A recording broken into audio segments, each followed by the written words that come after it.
5 Lessons. Lesson 1. Consciousness is the only reality. This is going to be a very practical course. Therefore, I hope that everyone in this class has a very clear picture of what he desires, for I am convinced that you can realize your desires by the technique you will receive here this week in these 5 lessons. That you may receive the full benefit of these instructions, let me state now that the Bible has no reference at all to any persons who ever existed or to any event that ever occurred upon earth. The ancient storytellers were not writing history but an allegorical picture lesson of certain basic principles which they clothed in the garb of history, and they adapted these stories to the limited capacity of a most uncritical and credulous people. Throughout the centuries we have mistakenly taken personifications for persons, allegory for history, the vehicle that conveyed the instruction for the instruction, and the gross first sense for the ultimate sense intended. The difference between the form of the Bible and its substance is as great as the difference between a grain of corn and the life germ within that grain.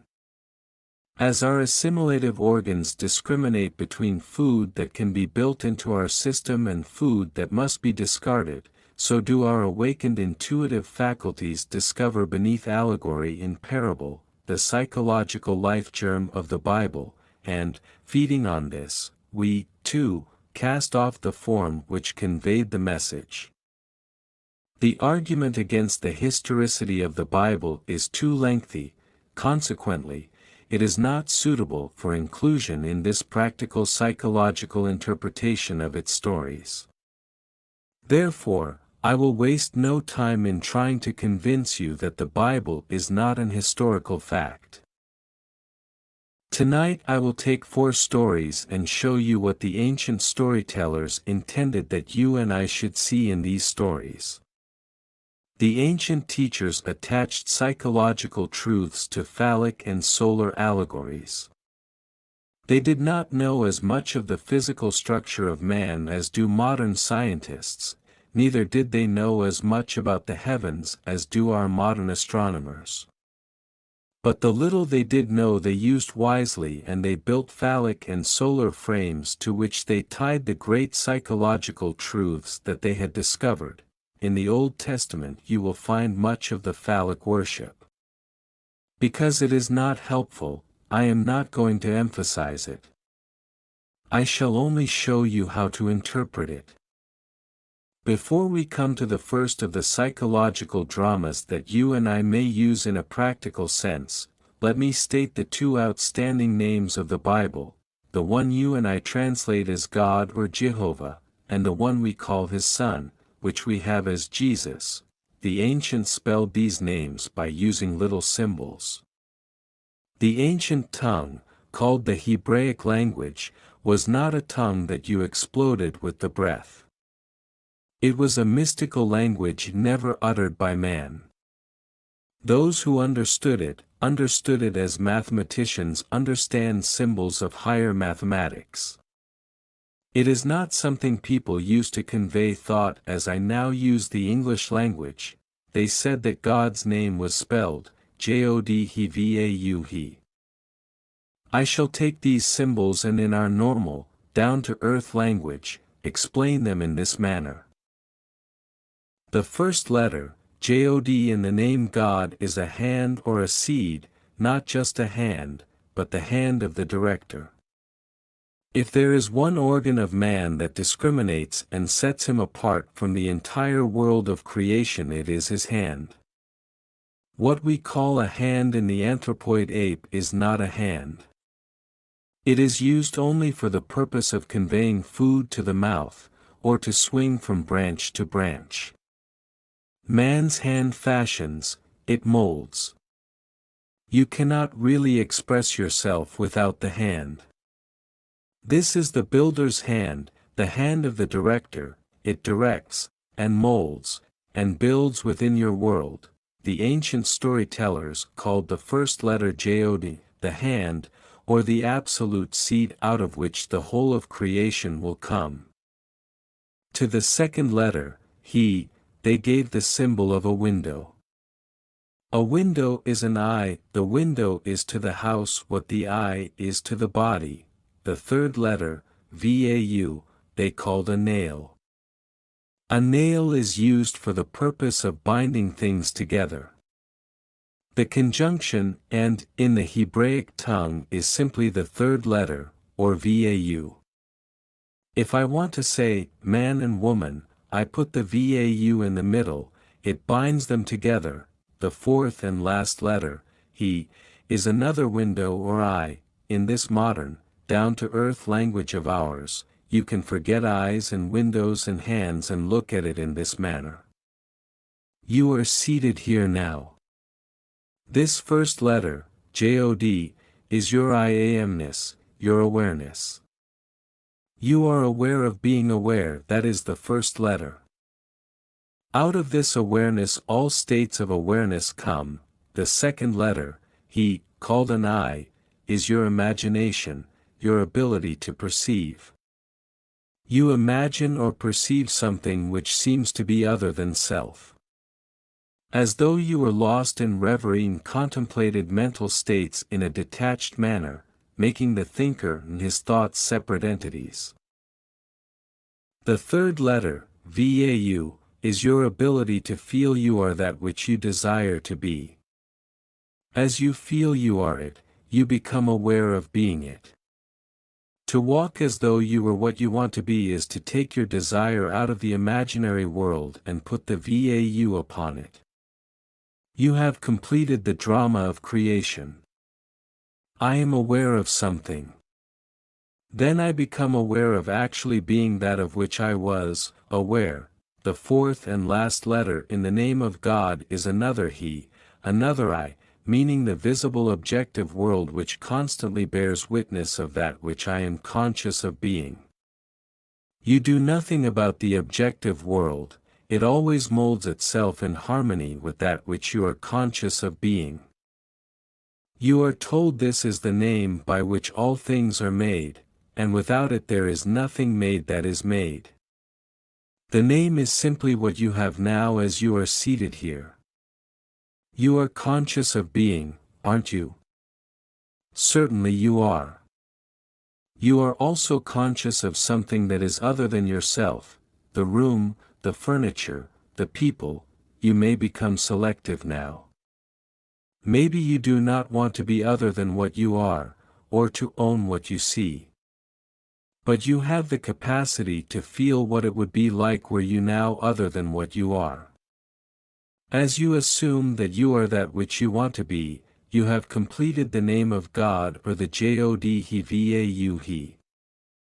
The final result, the objectification of your assumption, is not your concern.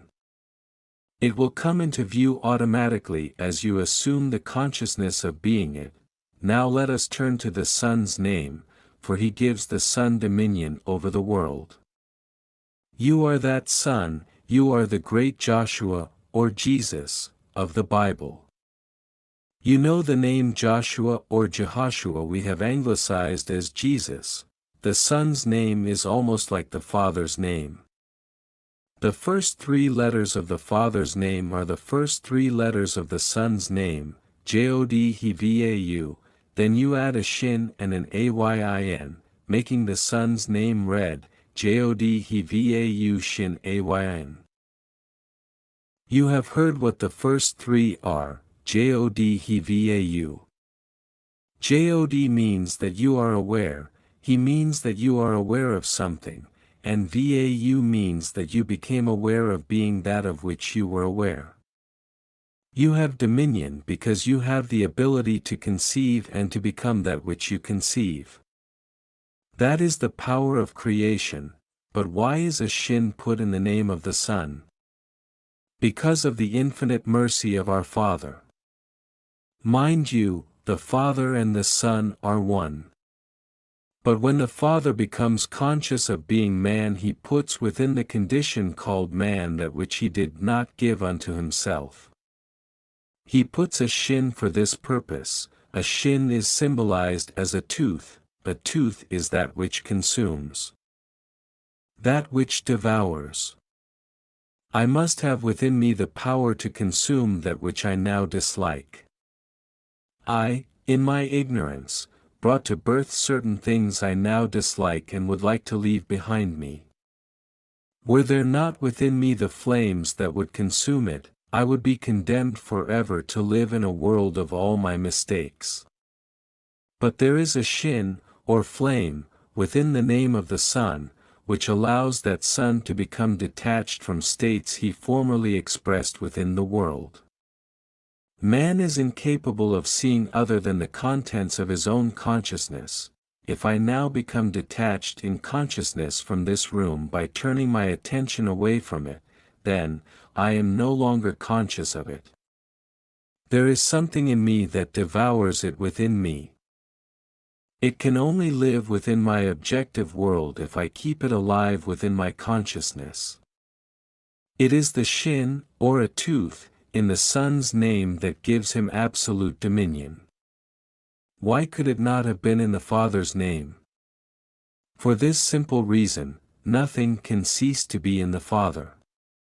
Even the unlovely things cannot cease to be. If I once give it expression, forever and ever it remains locked within the dimensionally greater self which is the Father. But I would not like to keep alive within my world all of my mistakes. So I, in my infinite mercy, gave to myself, when I became man, the power to become detached from these things that I, in my ignorance, brought to birth in my world. These are the two names which give you dominion. You have dominion if, as you walk the earth, you know that your consciousness is God, the one and only reality. You become aware of something you would like to express or possess. You have the ability to feel that you are and possess that which but a moment before was imaginary. The final result, the embodying of your assumption, is completely outside of the offices of a three-dimensional mind. It comes to birth in a way that no man knows.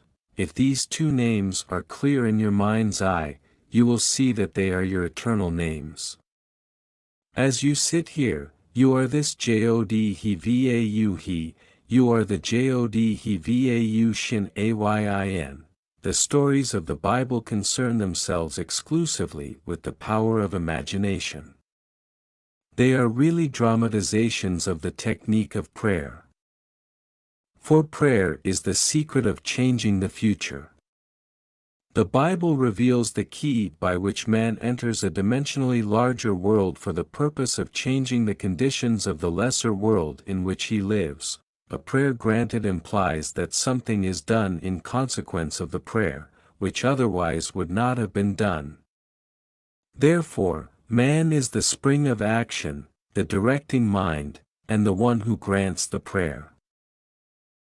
The stories of the Bible contain a powerful challenge to the thinking capacity of man.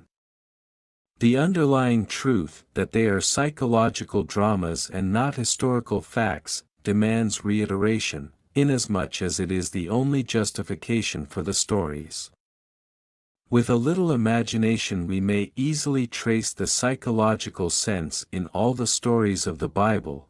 And God said, "Let us make man in our image, and after our likeness, and let them have dominion over the fish of the sea, and over the fowl of the air, and over the cattle, and over all the earth, and over every creeping thing that creepeth upon the earth." So God created man in his own image, in the image of God created he him. Gen. 1:26-27. Here in the first chapter of the Bible the ancient teachers laid the foundation that God and man are one, and that man has dominion over all the earth. If God and man are one, then God can never be so far off as even to be near, for nearness implies separation. The question arises, what is God? God is man's consciousness, his awareness, his I amness.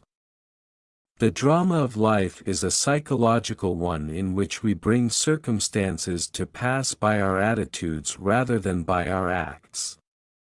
The cornerstone on which all things are based is man's concept of himself. He acts as he does, and has the experiences that he does, because his concept of himself is what it is, and for no other reason. Had he a different concept of himself, he would act differently and have different experiences.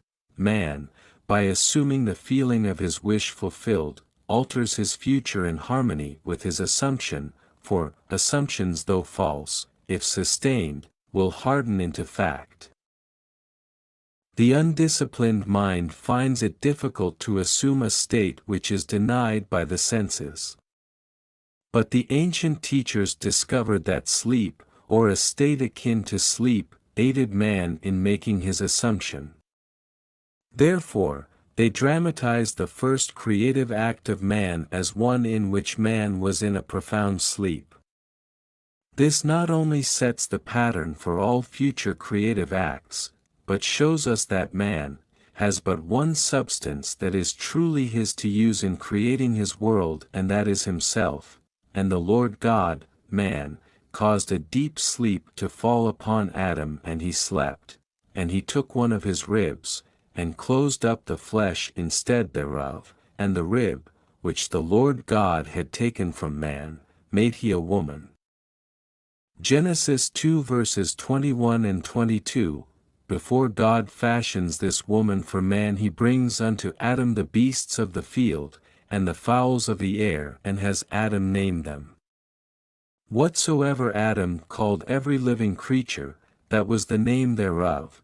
If you will take a concordance or a Bible dictionary and look up the word thigh as used in this story, you will see that it has nothing to do with the thigh. It is defined as the soft parts that are creative in a man, that hang upon the thigh of a man. The ancient storytellers used this phallic frame to reveal a great psychological truth. An angel is a messenger of God. You are God, as you have just discovered, for your consciousness is God, and you have an idea. A message. You are wrestling with an idea, for you do not know that you are already that which you contemplate, neither do you believe you could become it. You would like to, but you do not believe you could. Who wrestles with the angel? Jacob. And the word Jacob, by definition, means the supplanter. You would like to transform yourself and become that which reason and your senses deny. As you wrestle with your ideal, trying to feel that you are it, this is what happens. When you actually feel that you are it, something goes out of you. You may use the words, "Who has touched me, for I perceive virtue has gone out of me." You become for a moment, after a successful meditation, incapable of continuing in the act, as though it were a physical creative act. You are just as impotent after you have prayed successfully as you are after the physical creative act. When satisfaction is yours, you no longer hunger for it.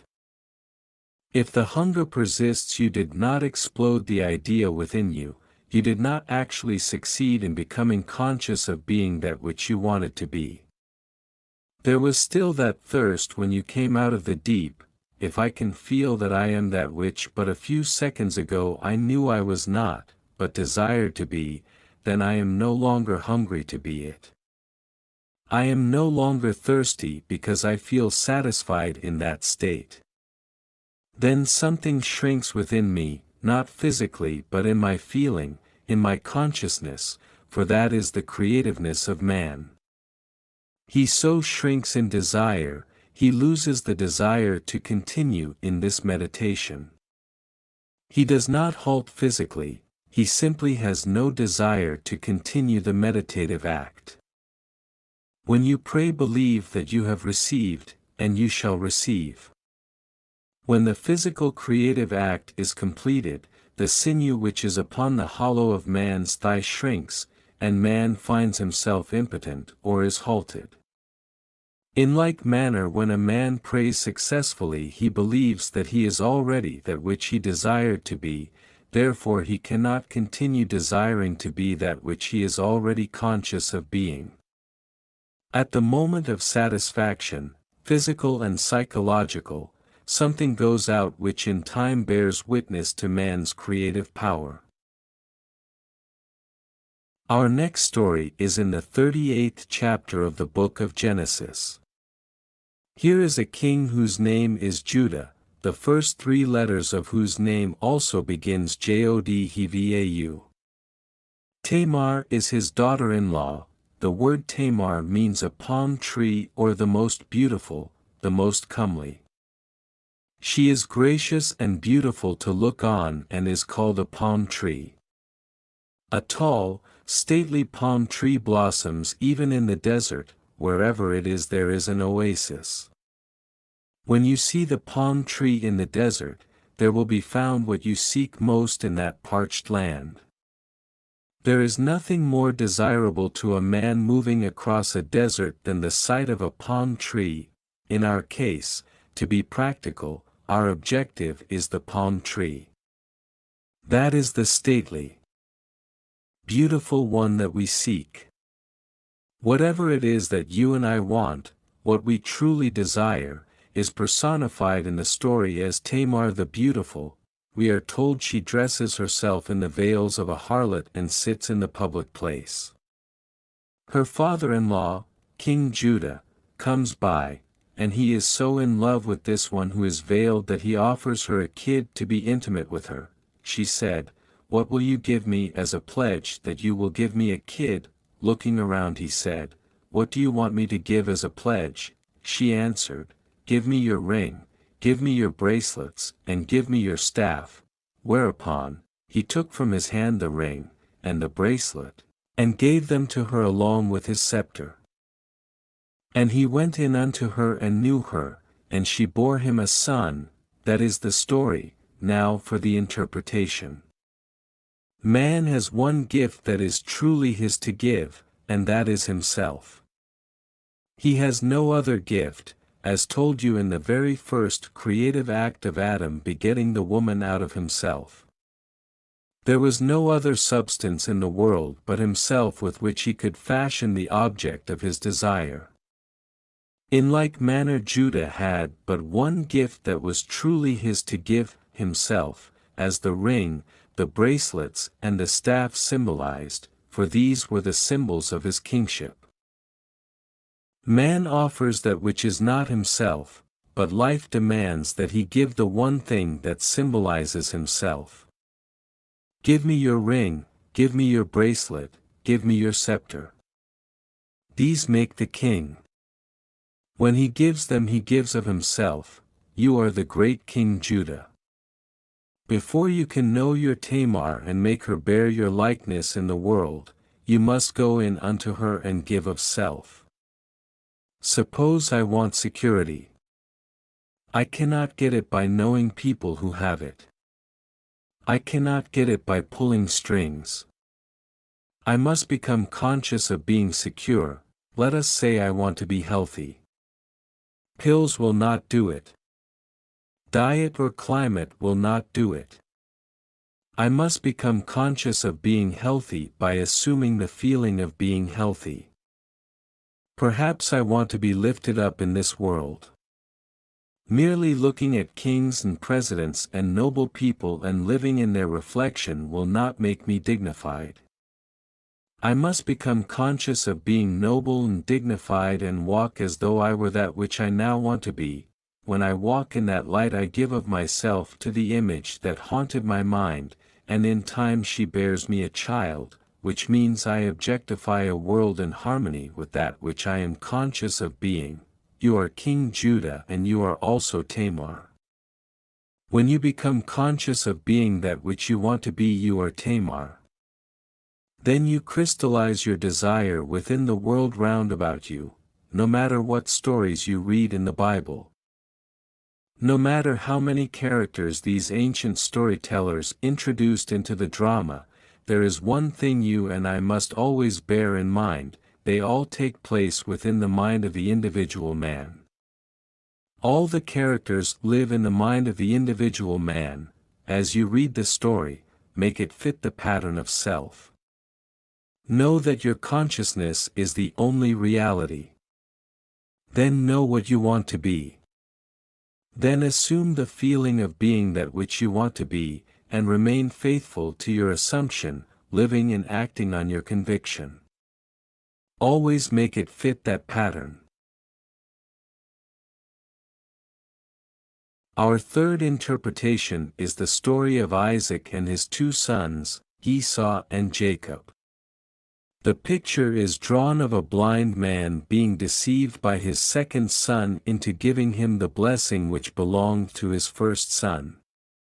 The story stresses the point that the deception was accomplished through the sense of touch, and Isaac said unto Jacob, Come near, I pray thee, that I may feel thee, my son, whether thou be my very son Esau or not.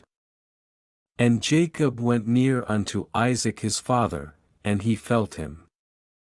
And it came to pass, as soon as Isaac had made an end of blessing Jacob, and Jacob was yet scarce gone out from the presence of Isaac his father, that Esau his brother came in from his hunting. Gen. 27:21, 30. This story can be very helpful if you will reenact it now. Again, bear in mind that all the characters of the Bible are personifications of abstract ideas and must be fulfilled in the individual man. You are the blind father and both sons. Isaac is old and blind, and sensing the approach of death, calls his first son Esau a rough hairy boy, and sends him into the woods that he may bring in some venison. The second son, Jacob, a smooth-skinned boy, overheard the request of his father. Desiring the birthright of his brother, Jacob, the smooth-skinned son, slaughtered one of his father's flock and skinned it. Then, dressed in the hairy skins of the kid he had slaughtered, he came through subtlety and betrayed his father into believing that he was Esau. The father said, Come close, my son, that I may feel you. I cannot see, but come that I may feel. Note the stress that is placed upon feeling in this story. He came close, and the father said to him, The voice is Jacob's voice, but the hands are the hands of Esau. And feeling this roughness, the reality of the son Esau, he pronounced the blessing and gave it to Jacob. You are told in the story that as Isaac pronounced the blessing and Jacob had scarcely gone out from his presence, that his brother Esau came in from his hunting. This is an important verse. Do not become distressed in our practical approach to it, for as you sit here you, too, are Isaac. This room in which you are seated is your present Esau. This is the rough or sensibly known world, known by reason of your bodily organs. All of your senses bear witness to the fact that you are here in this room. Everything tells you that you are here, but perhaps you do not want to be here. You can apply this toward any objective. The room in which you are seated at any time, the environment in which you are placed, this is your rough or sensibly known world or son, which is personified in the story as Esau. What you would like in place of what you have or are is your smooth-skinned state or Jacob. The supplanter, you do not send your visible world hunting, as so many people do, by denial.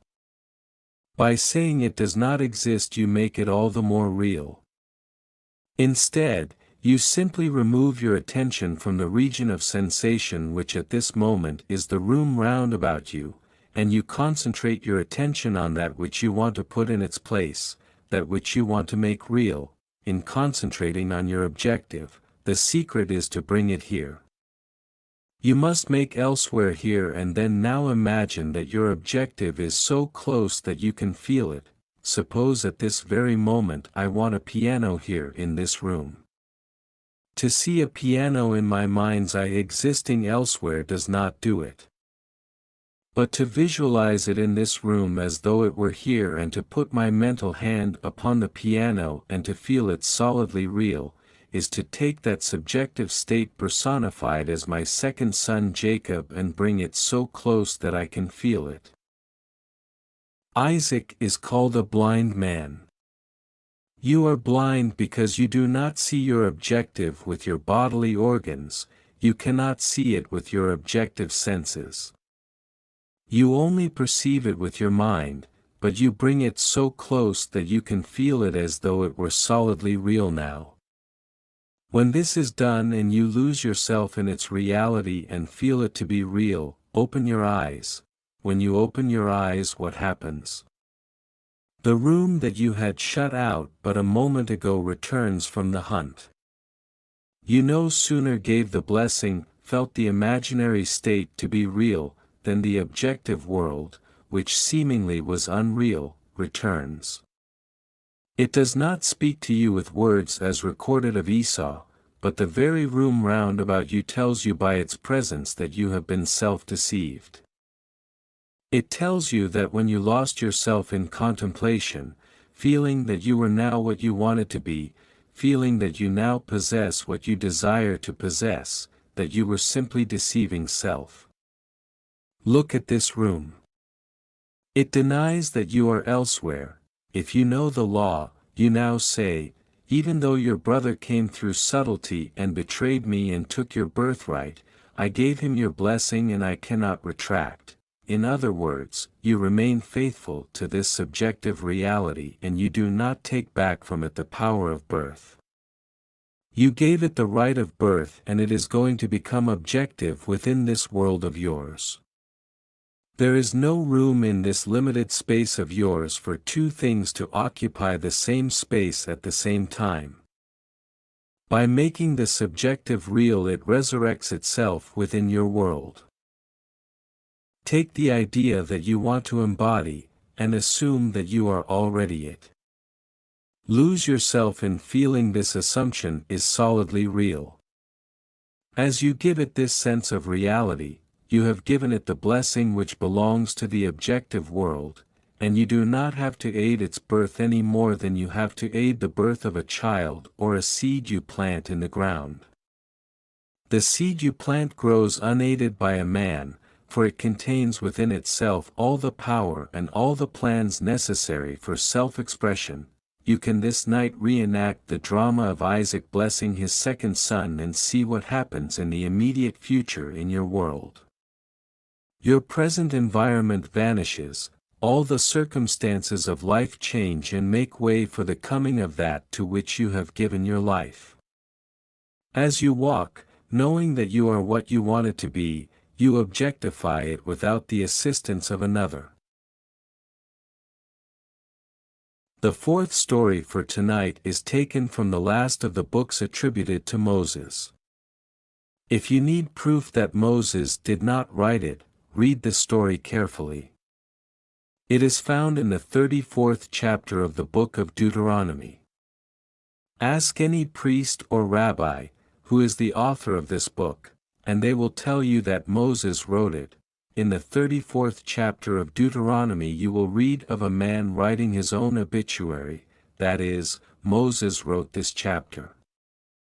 A man may sit down and write what he would like to have placed upon his tombstone, but here is a man who writes his own obituary. And then he dies and so completely rubs himself out that he defies posterity to find where he has buried himself. So Moses the servant of the Lord died there in the land of Moab, according to the word of the Lord. And he buried him in a valley in the land of Moab, over against Beth-peor, but no man knoweth of his sepulchre unto this day. And Moses was 120 years old when he died, his eye was not dim, nor his natural force abated.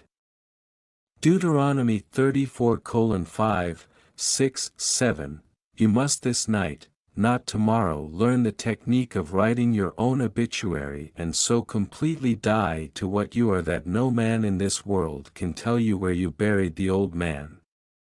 If you are now ill and you become well, and I know you by reason of the fact that you are ill, where can you point and tell me you buried the sick one, if you are impoverished and borrow from every friend you have? And then suddenly you roll in wealth, where did you bury the poor man? You so completely rub out poverty in your mind's eye that there is nothing in this world you can point to and claim, that is where I left it. A complete transformation of consciousness rubs out all evidence that anything other than this ever existed in the world. The most beautiful technique for the realizing of man's objective is given in the first verse of the 34th chapter of Deuteronomy. And Moses went up from the plains of Moab unto the mountain of Nebo, to the top of Pisgah, that is over against Jericho. And the Lord shewed him all the land of Gilead, unto Dan. You read that verse and say, so what? But take a concordance and look up the words. The first word, Moses, means to draw out, to rescue, to lift out, to fetch. In other words, Moses is the personification of the power in man that can draw out of man that which he seeks, for everything comes from within, not from without. You draw from within yourself that which you now want to express as something objective to yourself. You are Moses coming out of the plains of Moab. The word Moab is a contraction of two Hebraic words, mem and ab, meaning mother-father. Your consciousness is the mother-father, there is no other cause in the world. Your I amness, your awareness, is this Moab or mother-father. You are always drawing something out of it. The next word is Nebo. In your concordance, Nebo is defined as a prophecy. A prophecy is something subjective. If I say, so and so will be, it is an image in the mind, it is not yet a fact.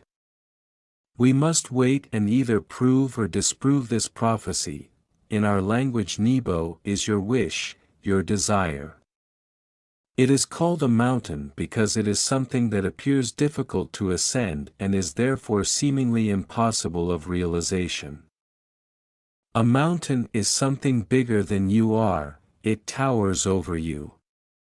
Nebo personifies that which you want to be in contrast to that which you are. The word Pisgah, by definition, is to contemplate. Jericho is a fragrant odor. And Gilead means the hills of witnesses. The last word is Dan the prophet. Now put them all together in a practical sense and see what the ancients tried to tell us. As I stand here, having discovered that my consciousness is God, and that I can by simply feeling that I am what I want to be transform myself into the likeness of that which I am assuming I am, I know now that I am all that it takes to scale this mountain. I define my objective. I do not call it Nebo, I call it my desire. Whatever I want, that is my Nebo, that is my great mountain that I am going to scale. I now begin to contemplate it, for I shall climb to the peak of Pisgah. I must contemplate my objective in such a manner that I get the reaction that satisfies. If I do not get the reaction that pleases, then Jericho is not seen. For Jericho is a fragrant odor. When I feel that I am what I want to be, I cannot suppress the joy that comes with that feeling. I must always contemplate my objective until I get the feeling of satisfaction personified as Jericho. Then I do nothing to make it visible in my world, for the hills of Gilead, meaning men, women, children, the whole vast world round about me, come bearing witness. They come to testify that I am what I have assumed myself to be, and am sustaining within myself. When my world conforms to my assumption, the prophecy is fulfilled. If I now know what I want to be, and assume that I am it, and walk as though I were, I become it, and becoming it I so completely die to my former concept of self that I cannot point to any place in this world and say, that is where my former self is buried. I so completely died that I defy posterity to ever find where I buried my old self. There must be someone in this room who will so completely transform himself in this world that his close immediate circle of friends will not recognize him. For 10 years I was a dancer, dancing in Broadway shows, in vaudeville, nightclubs, and in Europe. There was a time in my life when I thought I could not live without certain friends in my world. I would spread a table every night after the theater and we would all dine well. I thought I could never live without them. Now I confess I could not live with them. We have nothing in common today. When we meet we do not purposely walk on the opposite side of the street, but it is almost a cold meeting because we have nothing to discuss. I so died to that life that as I meet these people they cannot even talk of the old times, but there are people living today who are still living in that state. Getting poorer and poorer. They always like to talk about the old times. They never buried that man at all, he is very much alive within their world. Moses was 120 years, a full, wonderful age as 120 indicates. 1 plus 2 plus 0 equals 3, the numerical symbol of expression. I am fully conscious of my expression. My eyes are undimmed and the natural functions of my body are not abetted. I am fully conscious of being what I do not want to be, but knowing this law by which a man transforms himself, I assume that I am what I want to be and walk in the assumption that it is done. In becoming it, the old man dies and all that was related to that former concept of self dies with it. You cannot take any part of the old man into the new man. You cannot put new wine in old bottles or new patches on old garments. You must be a new being completely. As you assume that you are what you want to be, you do not need the assistance of another to make it so. Neither do you need the assistance of anyone to bury the old man for you. Let the dead bury the dead. Do not even look back, for no man having put his hand to the plow and then looking back is fit for the kingdom of heaven. Do not ask yourself how this thing is going to be. It does not matter if your reason denies it. It does not matter if all the world round about you denies it. You do not have to bury the old. Let the dead bury the dead. You will so bury the past by remaining faithful to your new concept of self that you will defy the whole vast future to find where you buried it. To this day no man in all of Israel has discovered the sepulchre of Moses. These are the 4 stories I promised you tonight. You must apply them every day of your life. Even though the chair on which you are now seated seems hard and does not lend itself to meditation, you can, by imagination, make it the most comfortable chair in the world. Let me now define the technique as I want you to employ it. I trust each one of you came here tonight with a clear picture of your desire. Do not say it is impossible. Do you want it? You do not have to use your moral code to realize it. It is altogether outside the reach of your code. Consciousness is the one and only reality. Therefore, we must form the object of our desire out of our own consciousness. People have a habit of slighting the importance of simple things. And the suggestion to create a state akin to sleep in order to aid you in assuming that which reason and your senses deny, is one of the simple things you might slight. However, this simple formula for changing the future, which was discovered by the ancient teachers and given to us in the Bible, can be proved by all. The first step in changing the future is desire, that is, define your objective, know definitely what you want. Second, construct an event which you believe you would encounter following the fulfillment of your desire, an event which implies fulfillment of your desire, something which will have the action of self predominant. The third step is to immobilize the physical body and induce a state akin to sleep. Then mentally feel yourself right into the proposed action. Imagine all the while that you are actually performing the action here and now. You must participate in the imaginary action, not merely stand back and look on, but feel that you are actually performing the action, so that the imaginary sensation is real to you. It is important always to remember that the proposed action must be one which follows the fulfillment of your desire, one which implies fulfillment. For example, suppose you desired promotion in office. Then being congratulated would be an event you would encounter following the fulfillment of your desire. Having selected this action as the one you will experience in imagination to imply promotion in office, immobilize your physical body and induce a state bordering on sleep, a drowsy state, but one in which you are still able to control the direction of your thoughts, a state in which you are attentive without effort. Then visualize a friend standing before you. Put your imaginary hand into his. Feel it to be solid and real, and carry on an imaginary conversation with him in harmony with the feeling of having been promoted. You do not visualize yourself at a distance in point of space and at a distance in point of time being congratulated on your good fortune. Instead, you make elsewhere here and the future now.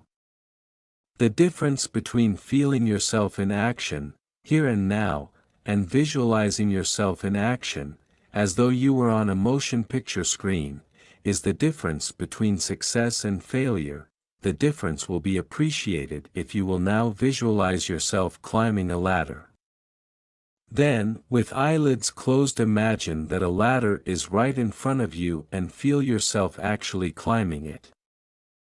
Experience has taught me to restrict the imaginary action which implies fulfillment of the desire, to condense the idea into a single act, and to reenact it over and over again until it has the feeling of reality. Otherwise, your attention will wander off along an associational track, and hosts of associated images will be presented to your attention, and in a few seconds they will lead you hundreds of miles away from your objective in point of space and years away in point of time. It is important always to remember that the proposed action must be one which follows the fulfillment of your desire, one which implies fulfillment. For example, suppose you desired promotion in office. Then being congratulated would be an event you would encounter following the fulfillment of your desire.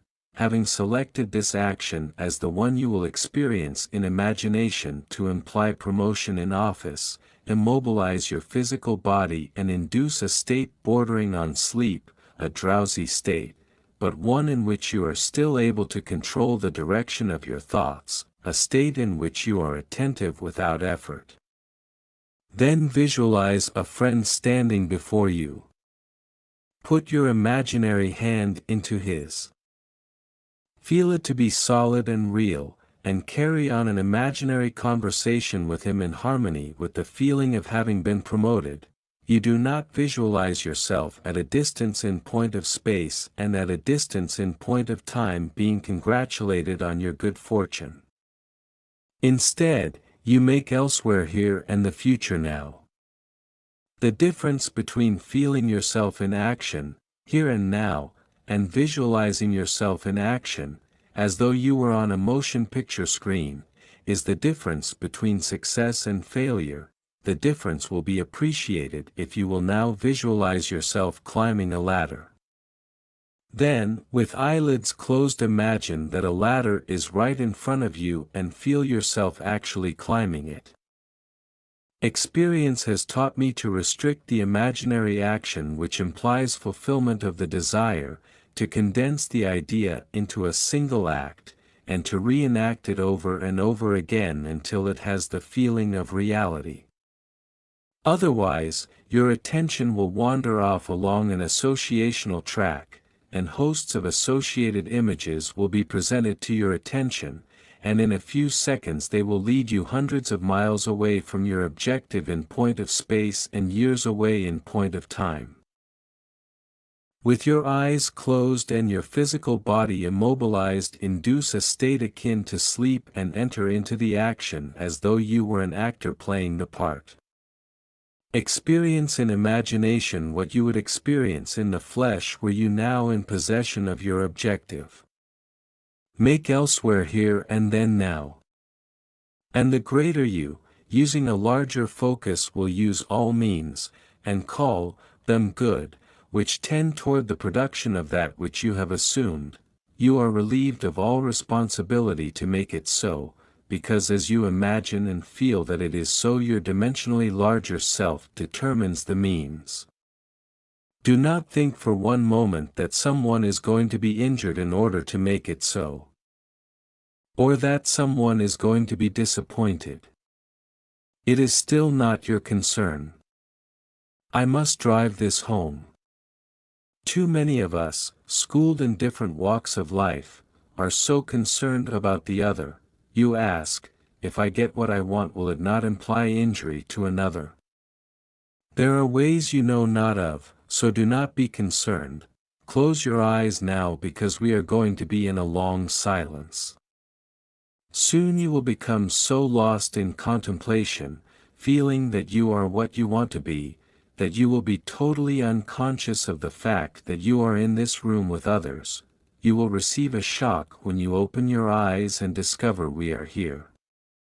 It should be a shock when you open your eyes and discover that you are not actually that which a moment before you felt you were, or felt you possessed.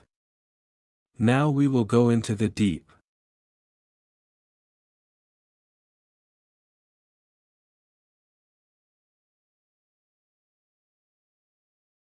I need not remind you that you are now that which you have assumed that you are. Do not discuss it with anyone, not even self. You cannot take thought as to the how, when you know that you are already. Your three-dimensional reasoning, which is a very limited reasoning indeed, should not be brought into this drama. It does not know. What you have just felt to be true is true. Let no man tell you that you should not have it. What you feel that you have, you will have. And I promise you this much, after you have realized your objective, on reflection you will have to admit that this conscious reasoning mind of yours could never have devised the way. You are that and have that which this very moment you appropriated. Do not discuss it. Do not look to someone for encouragement, because the thing might not come. It has come. Go about your Father's business, doing everything normally, and let these things happen in your world.